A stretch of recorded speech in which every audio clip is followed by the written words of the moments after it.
السلام عليكم ورحمة الله تعالى وبركاته. يا أعز الناس، لاباس عليكم؟ بخير هانيين؟ نتمنى كلكم تكونوا على خير وبخير وما ناقصكم حتى خير.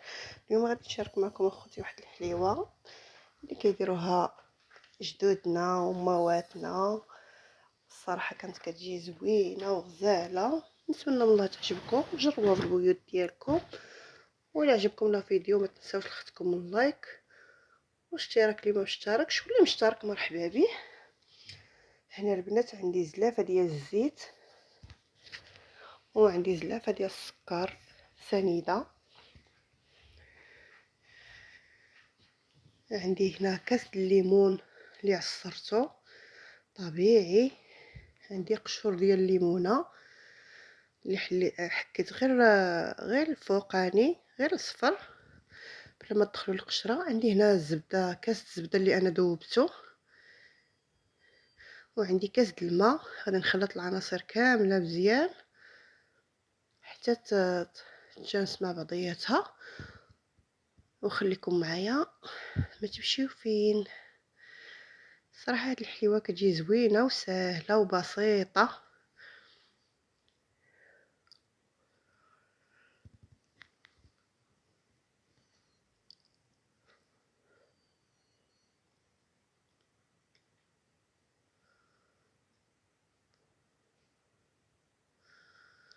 هنايا البنات بعد ما ضفت الخمارات فاني،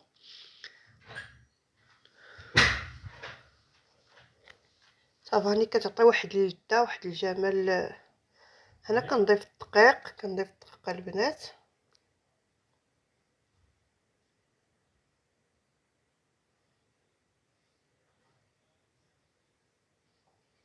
غنبقى نضيف كميه بكميه حتى نسالي هاد تتجمع لي العجين. وهنا معكم اخوتي.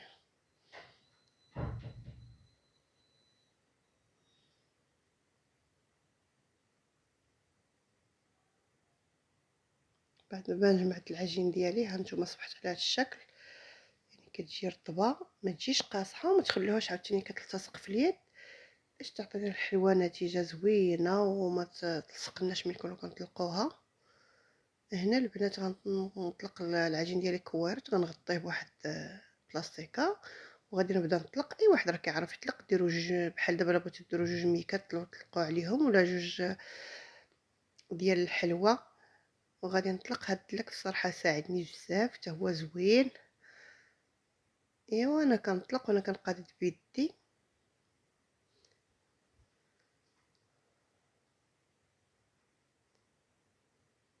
الصراحه هاد الدلك هذا غزال.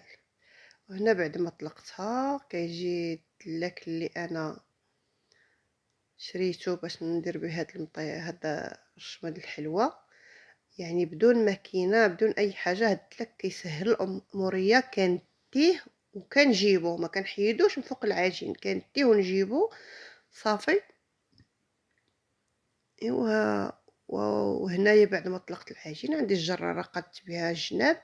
يمكن لكم تقادوا غير بالموس. وكنقول لكم دائما الحجم اللي بغيتو ديروه، بغيتوها كبيره ديروها كبيره.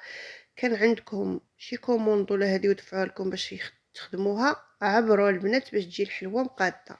كنتو غتخدموها غير لداركم يعني داك الشيء ماشي مشكل، ولكن الا كنتو غتخدموا الكوموند من الاحسن عبروا بالمسطره ولا هذا باش تجي الحلوه مقاده. كاين اللي ما كيعرفش يشد العبار. هنا البنات بعد ما قادت الحلوه ديالي وقطعتها كندير الحجم اللي بغيت، وغنستمر هكا حتى تكمل الكميه اللي عندي. وخليكم معايا ما تمشيو فين. هنايا غادي نضيف الحلوه ديالي في واحد اللاطه اللي انا درت فيها ركاغيط الحلوه. بعد ما ساليت الكميه اللي عندي غادي ندخل القزديره الفوق من الفران من الفوق، نخليها طيب حتى تحمر مزيان. وخا الفران انا عندي ناقص شويه في الصراحه. غادي نخليها حتى طيب من الفوق، عاد نهودها شويه من التحت تبدا تحمر نخرجها. هنايا بنتي دارت هاد الشكيلات هادو اللي عندنا. هاد المطيبات الصراحه دابا نشاركهم معكم ان شاء الله الا حيانا الله.